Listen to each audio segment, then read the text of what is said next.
Pulpeux, androgyne, calipige ou filiforme, depuis la nuit des temps, le corps des femmes inspire, fascine et divise. Les médias et la société de consommation continuent de véhiculer des diktats de beauté du type une femme doit être mince pour être désirable, une femme doit être maquillée, épilée, une nana doit porter les cheveux longs. Chez Pompoir, nous avons toujours refusé de retoucher nos photos et de lisser les corps. Pour nous, la beauté réside justement dans ces corps pluriels, imparfaits par essence. Pour nous, la beauté, c'est plutôt une question d'attitude, d'énergie, de smile. Dans cette série de vidéos, nous allons échanger avec des femmes d'âge et de morphologie différentes, de leur histoire, mais surtout de leur rapport au corps. Bonjour, je suis Anne Monteil et vous écoutez Histoire de corps. Bonjour à tous, bonjour à toutes. Bonjour Fanny. Bonjour Anne. Je suis ravie de te revoir aujourd'hui. Moi aussi. Alors nous on se connaît bien, mais pour les gens qui nous regardent et qui ne te connaissent pas nécessairement, est-ce que tu peux te présenter? Oui, bien te sûr. dire comment tu t'appelles, quel âge tu as, Fanny. qu'est-ce que tu fais dans la vie et tout ça, tout ça. Ok, bah alors je m'appelle Fanny, j'ai 36 ans, je suis maman de 2 petites filles. Ouais. Aujourd'hui, je suis professeure de yoga dans un premier temps, mais je suis aussi thérapeute holistique pour les femmes. Okay. Donc, je coach les femmes sur leur mindset, sur leur rapport au corps, sur leur place dans cette société. Voilà. Et puis voilà, je travaille dans tout ce qui est vraiment holistique et bien-être. Et à côté, je suis mannequin. Ok. Et est-ce que tu peux nous parler un tout petit peu de ton début de carrière parce que ça fait très très longtemps que tu es dans le monde de l'image en fait. Bien sûr. Avant d'arriver plus dans le yoga et dans les thérapies holistiques, tu as fait des choses complètement différentes? Alors oui, effectivement. En fait, j'ai commencé à l'âge de 20 ans à travailler dans le milieu de l'image. Ouais. Donc j'ai été mannequin. Puis je suis passée du mannequinat à la télévision. Donc j'ai fait 9 ans de télévision avec Vincent Lagaffe sur Le Juste Prix. Donc gros rapport à l'image. J'ai baigné là-dedans de l'âge de 20 ans jusqu'à 28 ans. Donc ça a été quand même assez long. Et puis je suis devenue maman. Ouais. Donc j'ai un petit peu tout stoppé. Je me suis mise dans le milieu de l'influence, dans le partage, mes recettes, tout ce qui était bien-être corporel aussi. Et j'ai travaillé justement depuis des années, je travaille sur l'influence et sur les réseaux sociaux pour essayer de partager au maximum. Voilà. Et puis ensuite, je me suis mis au yoga parce que j'ai été déconnectée de mon corps pendant des années. On en parlera certainement plus tard. Ouais, absolument. Donc je me suis mis au yoga pour finalement me retrouver un petit peu. Et de là, en fait, a suivi tout le reste, c'est-à-dire la thérapie holistique, les massages holistiques, le coach des femmes, par rapport à cette expérience de vie que j'ai eue. Du coup, pendant toute la période où tu as été à la télé, où tu as été vraiment dans une posture de représentation vraiment de tout ce qu'il y a de plus, comment dire, de la femme un peu objet. Femme objet, exactement. Surtout dans cette émission-là. Enfin, c'était vraiment très stéréotypé. Est-ce que tu peux nous expliquer un petit peu quel était le rapport que tu avais à ton corps? Parce que en plus, c'est une période de construction de l'image dans la vingtaine, etc. Quel rapport tu entretenais toi avec ton image et avec ton corps à ce moment-là? Alors, je pense que j'ai eu beaucoup de chance de faire partie de cette équipe parce qu'en fait, ils m'ont appris à aimer et à m'apprécier. Justement, le fait d'être cette femme objet, je pense que c'est pas que j'en ai eu besoin, mais en fait, ils m'ont appris à aimer mon corps et tel que j'étais. Parce que quand je suis arrivée vers l'âge de 19 ans à Paris, j'ai voulu faire du mannequinat. Et en fait, je me suis pris beaucoup de portes dans la gueule. Hein. Parce que trop de seins, parce que trop de fesses, parce que… Il y avait toujours un truc qui était trop passé. J'étais trop, je me suis fait détruire par pas mal d'agences. Voilà, mais j'ai un petit peu travaillé. Je suis partie en Italie travailler. Alors là, j'ai eu une grande acceptation de mon corps, de la personne que j'étais. Donc, j'ai un petit peu repris confiance en moi. Et ensuite, le juste prix est arrivé. Tu correspondais plus au standard italien. Voilà, parce qu'en fait, plus de forme et plus femme, en fait. Je faisais déjà très femme quand j'avais 20 ans. Et je correspondais beaucoup plus. Alors que c'est vrai qu'à Paris, on est quand même sur des stéréotypes extrêmement maigres. C'était pas du tout moi. Donc, je suis partie travailler en Italie. Et en fait, quand j'ai eu la porte ouverte à TF1 en fait avec Vincent et toute la team qui avait autour. En fait, quand j'ai fait le casting, j'ai vu qu'ils m'appréciaient, je me suis dit c'est pas possible en fait. Avec toutes les filles qui sont passées, moi Fanny qui est pas jolie, moi Fanny qui suis trop grosse, moi Fanny, c'est pas possible, ils peuvent pas me prendre.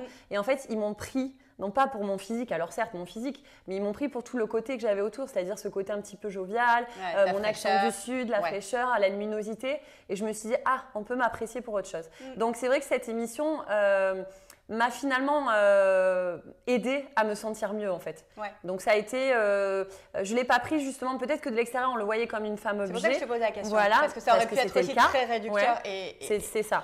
Et très gênant, et en fait, au contraire. Pour moi, en tout cas, ça l'a pas été. Ça m'a apporté énormément de choses. Et j'en suis heureuse vraiment, quoi, parce que ça m'a vachement aidée. Ouais. Voilà. C'est chouette. Ah non, mais c'est une longue expérience en plus. C'est une longue expérience, c'est vrai, c'est une longue expérience.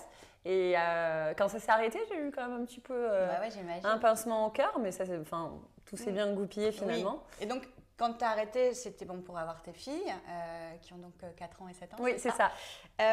Du coup, alors à ce moment-là, j'imagine que ton corps a complètement changé, forcément. Il se passe plein de choses, hormonales, tes formes, etc. Comment est-ce que tu as vécu tes grossesses et puis aussi l'après quand Ça, c'est vraiment un gros chapitre. J'imagine.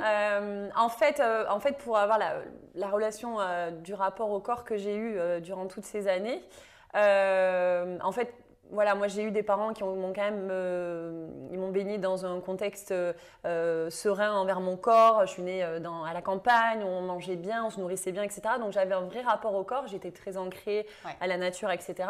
Le fait de venir à Paris, je me suis complètement déconnectée de mon corps à cause du mannequinat qui m'a bousillée clairement. Cette émission-là m'a permis de me reconnecter en me disant « Ah, je suis appréciée, aimée pour ce que je suis ». Mais j'avais toujours toutes ces images en tête de t'es comme ci, t'es comme ça. Donc j'avais un rapport au corps, je dois être belle, je dois montrer la personne que je suis, je dois faire attention. Je faisais énormément de sport alors que j'avais aucun résultat derrière parce que intérieurement j'acceptais pas mon corps. Et la vie à un moment donné m'a dit bon ok tu n'y arrives pas, on va te mettre un bébé au milieu. Donc je suis tombée enceinte un petit peu par hasard quoi. Je comptais pas avoir un enfant là.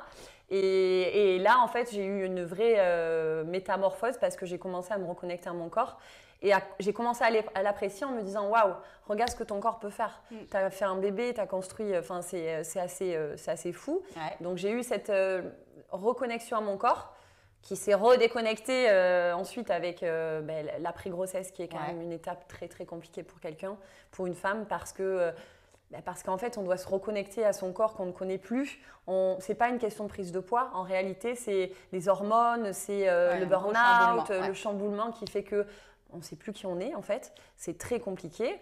Mais voilà, j'ai pu me reconnecter petit à petit, pas vraiment. Puis j'ai eu un deuxième enfant. Alors là, ça a été la catastrophe parce que j'ai bien vécu mes grossesses toujours, mais après la deuxième, j'ai fait un gros burn-out parce que grosse déconnexion et du coup très difficile en fait de se remettre dans un contexte. Et c'est là où j'ai commencé en fait le yoga qui m'a permis en réalité de vraiment me connecter à l'intérieur de moi et de reconnecter vraiment mon corps à qui j'étais quoi. Voilà.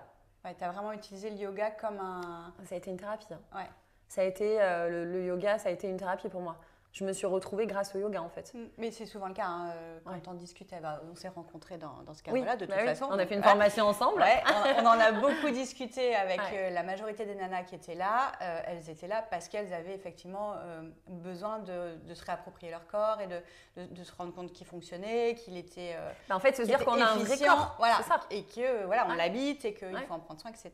Parce que le problème, c'est que si on n'a pas conscience qu'on a un corps, et qu'on le maltraite et qu'on on ne le respecte pas au quotidien, en fait, on se déconnecte petit à petit. Finalement, on n'a que notre cerveau qui fonctionne et le reste, ça ne fonctionne plus. Donc, si on n'a pas la connexion au corps avec l'alimentation, avec le sport, avec l'amour qu'on doit lui donner, en fait, on se perd et on ne va plus dans le chemin où on doit aller. Tu as l'ego qui prend le dessus et c'est un cercle vicieux. Quoi. Mais c'est intéressant ce que tu dis parce qu'effectivement, vu de l'extérieur, objectivement absolument sublime. Donc les gens qui nous regardent, mais non mais voilà, on n'a pas d'être objectif. Non mais j'accepte. Alors tu vois, j'accepte aujourd'hui qu'on me le dise. Oui, avant je l'acceptais pas du tout. Tu vois aujourd'hui je l'accepte. Avant tu croyais peut-être pas. J'y croyais pas du tout. Pas du tout. Et donc voilà, objectivement tu vois les nanas qui te regardent là, qui vont nous regarder, vont se dire non mais cette meuf là elle est juste magnifique, c'est pas possible qu'elle ait eu ou qu'elle ait des problèmes pour vivre son corps, pour l'accepter, etc. Tu vois, c'est intéressant aussi de se dire, si, en fait, quelle que soit ta beauté extérieure et la façon dont les autres te perçoivent, la façon dont toi, tu te perçois est parfois très différente. C'est ça, exactement. Et je ne sais pas, est-ce qu'aujourd'hui, tu as encore des complexes, par exemple? Est-ce qu'à l'époque, tu en avais Quand tu étais mannequin, donc tu te trouvais trop grosse, c'est ça? Enfin, tu À étais, l'époque, pour eux, tu étais trop oui, à grosse. l'époque, j'avais que des complexes. Je me sentais laide, je me sentais grosse, il n'y avait rien qui allait. J'avais mon accent du Sud. Enfin, pour moi, c'était une catastrophe en fait. Ouais. J'étais Enfin, je servais à rien, quoi. J'étais là, mais en fait, À ce moment-là, ouais. pourquoi on m'a mis là, en fait pourquoi la vie m'a amenée là? Bon, ben, j'ai compris aujourd'hui pour reprendre confiance en moi. Mais non, pour moi, j'avais tous les complexes du monde. D'accord. Et aujourd'hui, je peux dire que je n'ai plus de complexes dans le sens où je m'accepte telle que je suis. Alors, certes, je vois des femmes magnifiques, d'ailleurs tous les jours. On a toutes de très belles qualités. Il faut juste accepter ces qualités pour pouvoir aller de l'avant. Parce qu'on a toutes des complexes, on aimerait toutes changer des choses. Mais bon, voilà, c'est ainsi. Et on a la possibilité de prendre soin de soi. Et moi, je me sens bien aujourd'hui parce que je prends soin de moi, parce que je prends le temps de prendre soin de moi, parce que je prends le temps de me faire du bien, parce que je prends le temps s'il y a quelque chose qui me déplaît, de faire des soins pour que ça ne me… Voilà, je parle de la médecine esthétique, je parle de plein de choses. J'ai recours à ça, je suis hyper OK avec ça. Si on a des complexes où on a envie d'être plus, on a le droit. Quelqu'un qui a un gros complexe, t'as un vrai complexe, les seins, le nez, je sais pas. C'est hyper OK. Ouais, tu vois, il n'y a pas de… En fait, ton corps, tu t'appropries ton corps, il t'appartient. Si tu as envie d'être quelqu'un d'autre extérieurement, tu as le droit, en fait. Ouais, oui. Tu vois, après, quand c'est de l'ultra chirurgie, c'est un gros manque de confiance en soi, c'est différent. Mais tu vois, moi aujourd'hui, j'ai 36 ans, oui, j'ai des rides comme tout le monde, je fais du Botox parce que j'ai envie de conserver mon capital jeunesse, parce que j'ai envie d'être une femme qui s'assume à 36 ans, parce que je suis hyper OK avec ça, tu vois. Alors après, je n'ai pas fait de grosse médecine esthétique, chirurgie, j'ai jamais fait de la chirurgie. Tu vois, j'accepte par exemple mes seins après 2 enfants, oui, parce que j'ai pas envie d'avoir quelque chose d'extérieur en moi, tu vois, ça me déplaît, mais je suis hyper OK pour je fais beaucoup de mésothérapie, je fais du Botox, il n'y a pas de problème avec ça en fait. Tu as le droit aussi de conserver ton capital jeunesse. Oui, c'est hyper intéressant d'avoir cette discussion parce qu'effectivement, moi je milite aussi pour, on doit toutes s'accepter. Il y a beaucoup de beautés différentes, c'est l'énergie, c'est le smile, c'est ça qui est vraiment, tu vois, c'est le fait que ce soit lumineuse, que tu sois alignée, qui fait que tu es belle. Mais je suis aussi d'accord avec toi pour dire que s'il y a quelque chose que tu as envie de modifier, de corriger ou de rectifier. En fait, il ne faut pas avoir de tabou sur le sujet. Mais tu vois, des fois, il y a du jugement sur elle s'est fait du Botox ou des trucs comme ça, parce que ça veut dire qu'elle ne s'accepte pas, qu'elle n'a pas confiance. Mais en fait, effectivement, c'est pour moi 2 choses différentes et c'est bien de le désacraliser un peu parce que on se met de la crème, on n'a pas forcément envie d'avoir les rides, etc. Donc, c'est intéressant aussi de le dire. Je trouve parce que… quand tu sais, tu as affaire à quelqu'un qui est farci de complexe ou qui a un gros complexe, tu as beau faire ce que tu veux, tu trouveras toujours ce défaut-là et tu as le droit. Enfin, il faut être honnête aussi, on n'est pas tous avec une super génétique, on a tous… Enfin, je veux dire, voilà, il n'y a aucun souci. Tu peux aider un peu la nature. Tu peux aider la nature et on est dans une société, malheureusement ou heureusement, je ne sais pas, d'image. Aujourd'hui, à part si on va s'enterrer au fin fond de la campagne, on s'en fout. On est quand même dans une société d'image. L'image aujourd'hui est importante, donc on a le droit de se faire du bien. On fait pas du sport, par exemple, on fait du sport pour se faire du bien, tu vois. On fait beaucoup de yoga, donc voilà. Mais au départ, quand tu fais du yoga, c'est pas pour avoir un beau corps, c'est pour toi. Voilà. Mais donc effectivement, je pense que quand tu fais du sport, c'est pas forcément pour que les gens te disent que tu as un beau corps, mais c'est pour être toi bien dans ton corps et pour l'habiter parce que tu le respectes, parce que tu n'en as qu'un et que tu te sens forcément beaucoup mieux quand ton corps fonctionne bien, etc. C'est ça. Mais toi et nous avons cette vision-là. Oui. Il y a beaucoup de gens qui ont une vision du sport pour plutôt… dessiner leur image. Voilà, en égo. Combien de gens reprennent le sport 2 mois avant l'été? Tu vois ce que je veux dire? Oui, mais ça marche pas. Voilà. Mais ça marche pas. Non, ça marche pas. Et le sport, comme tu dis, c'est comme tout, en fait, c'est pour toi que tu le fais. Tu fais pas du sport pour les autres, tu manges pas pour les autres, tu vis pas pour les autres, tu vis tout pour toi, en fait. C'est pas que tu es égoïste, mais c'est pour ton bien-être personnel, tu vois. Ouais, je suis tout comme la médecine esthétique. Oui, voilà, mais je suis en face. Du coup, ça m'amène à une autre question. Quel est ton rapport à l'alimentation aujourd'hui? Alors, et avant? Alors, l'alimentation. Alors, aujourd'hui, j'ai un rapport extraordinaire avec l'alimentation. Mais ça n'a pas toujours été le cas, j'imagine? Non, ça a été l'alimentation, tout comme le rapport à mon corps. C'est dans le même… souvent lié. C'est souvent aligné dans le rapport au sport, etc. Ça a été très compliqué. J'ai eu une alimentation saine en étant jeune. Voilà, j'ai pas eu de soucis. Tu as été élevée à la campagne. Voilà, il n'y avait pas de problème. Tout c'est ça. Et puis quand j'ai pris ma liberté, que j'ai commencé à partir seule, surtout dans le milieu mannequinat, là c'est parti complètement complètement sucette. Je suis partie, j'étais dans des appartements de filles où on mangeait n'importe quoi, je voyais les filles se faire vomir, machin.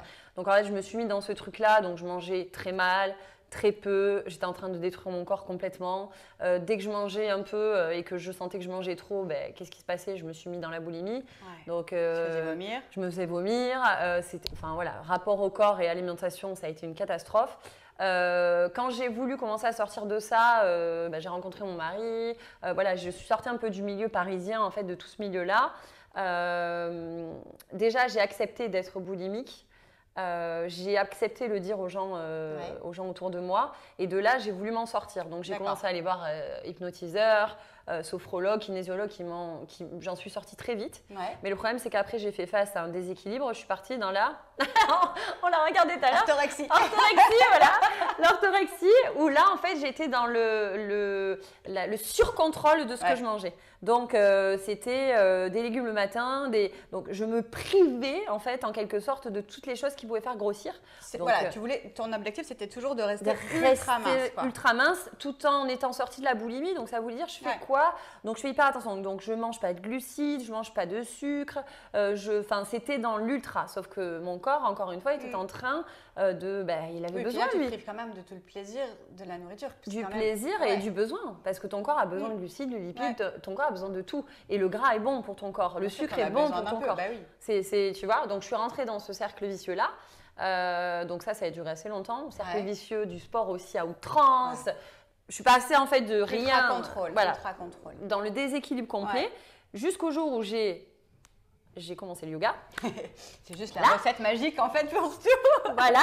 Et là en fait, quand je me suis reconnectée à mon corps, je me suis reconnectée à mon alimentation. J'ai commencé à comprendre comment il fallait bien manger. J'ai commencé à suivre un régime normal, c'est-à-dire à ne pas me priver de rien, manger tout ce que j'avais envie, mais tout en essayant de faire attention à mon alimentation pour le bien-être de mon corps et non pas pour garder une ligne que j'avais finalement pas. Ou que tu avais de toute façon.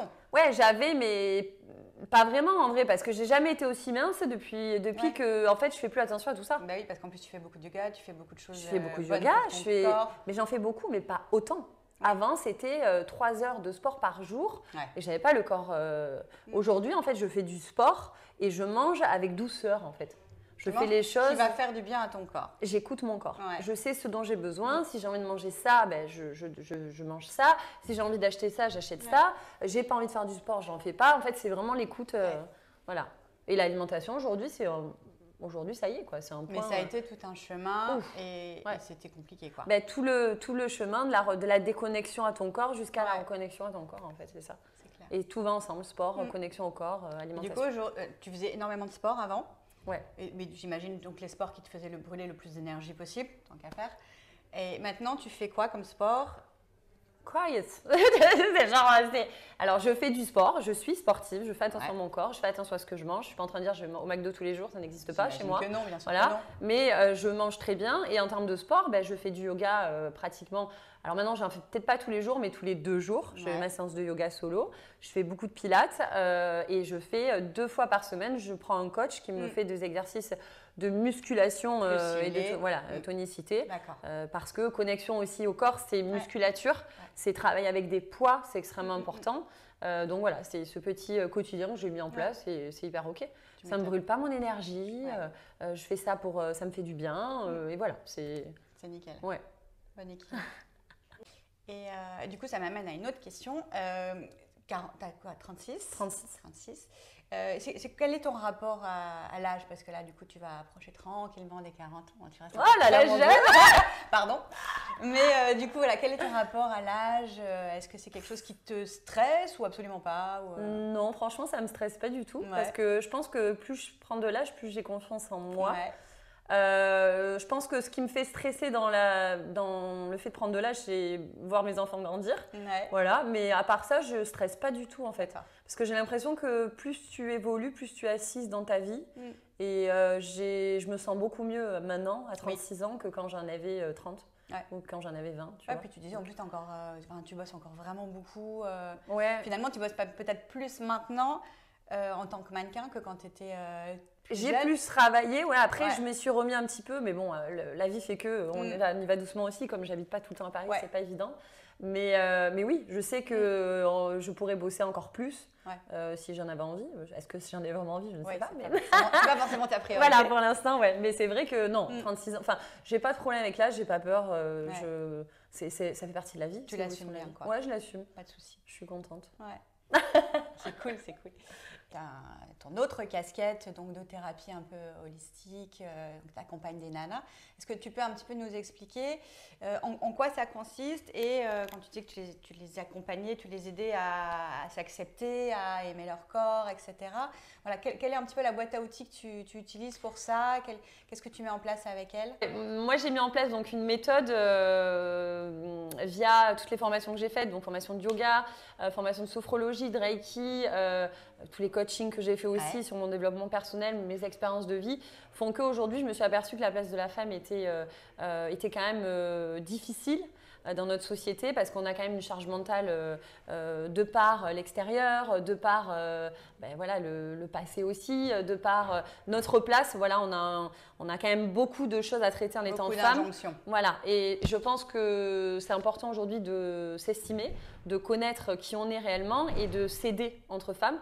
Ça, c'est quelque chose qui est très important pour moi. Donc, j'ai voulu mettre en place cette méthode-là. Donc, on travaille en thérapie holistique et en mindset aussi, en coaching de femmes par rapport à tout ce qui se passe dans leur vie de femme, etc. Parce qu'on a tous finalement les mêmes petites règles, on a toutes finalement les mêmes problématiques et il ne faut souvent pas grand-chose pour qu'on aille mieux. Mais le but, c'est d'aller plus loin, c'est de faire des retraites de femmes. Il y a plein de choses qui vont arriver. Ouais. On a parlé du fait qu'il y avait plein de sortes de beauté différentes pour nous en tout cas. Est-ce que tu trouves qu'aujourd'hui, dans la mode, dans la télé, etc., il y a plus de tolérance envers la pluralité des corps de femmes?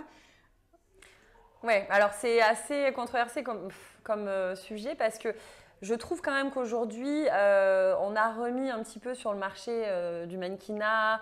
On voit certaines marques qui font défiler des corps extrêmement différents, etc. Donc, je trouve qu'on a quand même une image différente aujourd'hui du corps de la femme. On est en train de prendre ce chemin.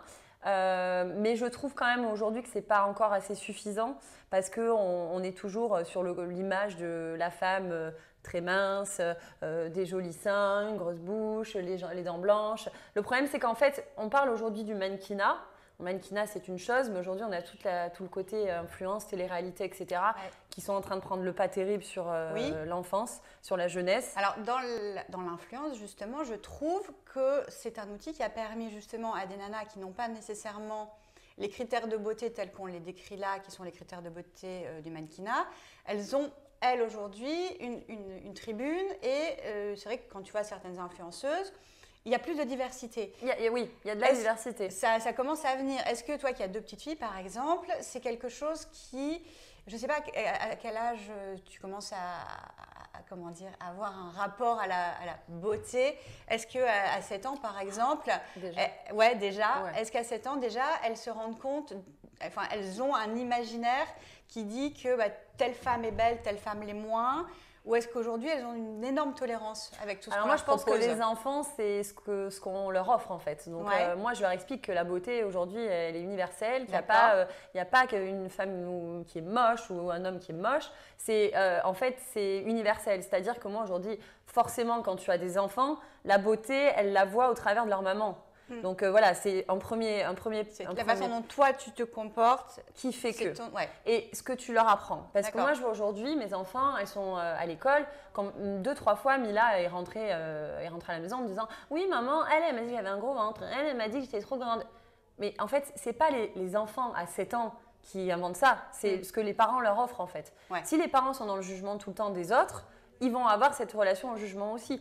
Donc, en réalité, moi, j'essaye d'apprendre à mes enfants que la beauté, elle est universelle. J'essaye de leur inculquer qu'elles sont belles extérieurement comme intérieurement et qu'elles s'acceptent telles qu'elles sont. C'est ce que j'essaye de leur inculquer. Maintenant, je leur inculque aussi que les gens autour d'eux ne sont pas toujours bienveillants et toujours gentils et qu'il va falloir qu'elles fassent face au jugement. Parce qu'en étant une femme comme un homme, on fait face au jugement. Mais toujours, tu ne peux pas plaire à tout le monde. C'est ça. Mais voilà, encore une fois, c'est un vrai sujet les enfants aujourd'hui et c'est un truc qui me tient vachement à cœur parce que c'est le futur. Aujourd'hui, qu'on apprenne à des adultes de notre âge d'essayer de s'en sortir, bon, c'est génial, mais c'est pour le bien-être de nos enfants. Et en fait, tu démarres très tôt à avoir confiance en toi et à t'accepter comme tu es. Ça.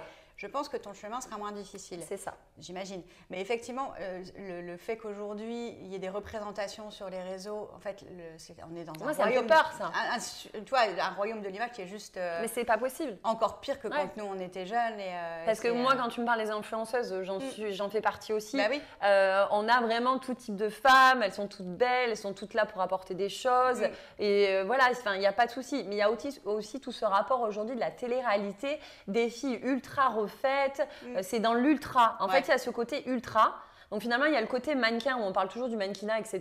qui est mais aujourd'hui, à la limite, c'est plus anecdotique les mannequins. Mais aujourd'hui, voilà, on prône ce truc. Oui, le mannequin doit être maigre. Ok, c'était notre époque. Aujourd'hui, on fait quand même face à un autre problème, c'est les réseaux sociaux et surtout la télé-réalité et l'ultra chirurgie esthétique, justement là parce qu'il y a un gros manque de confiance, parce que c'est un vrai sujet. Après, il faut aller loin. On peut aller loin dans ce sujet-là. Mais bon, ces jeunes-là, ils ont 20 ans, ils ont besoin de se trouver une image, de gagner de l'argent très vite, parce qu'on fait face à ces sociétés-là et que tout est dans l'ultra. Et ça, moi, ça me fait peur pour l'avenir des enfants.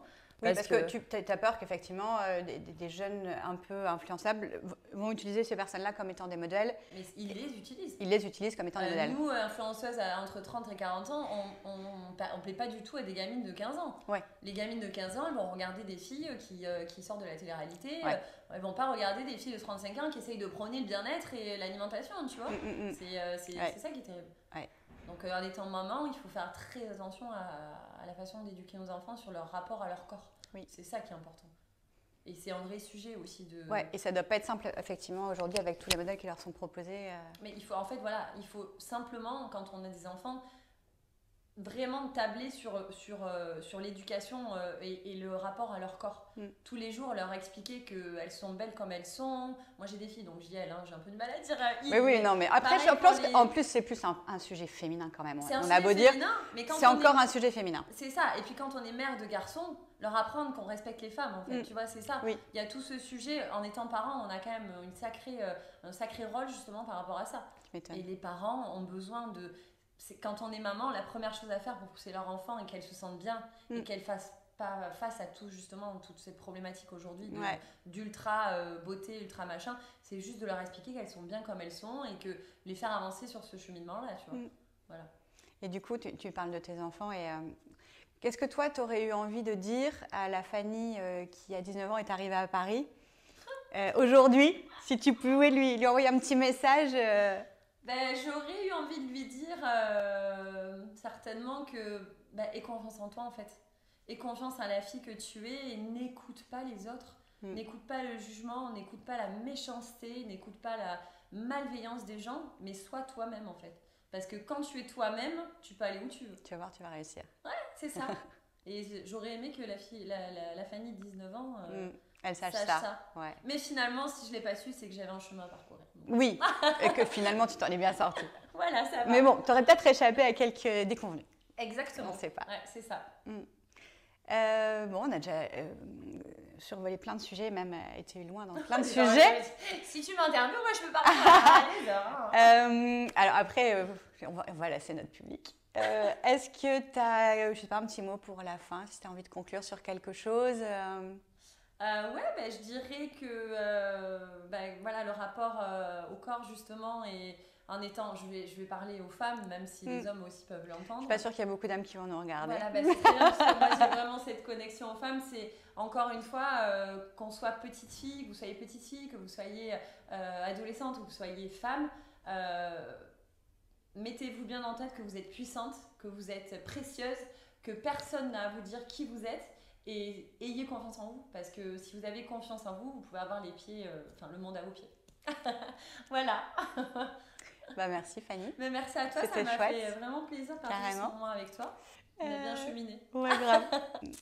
Merci de nous avoir écoutés. C'était Anne Monteil et Fanny Vérac et vous écoutiez Histoire de corps. Merci. Merci.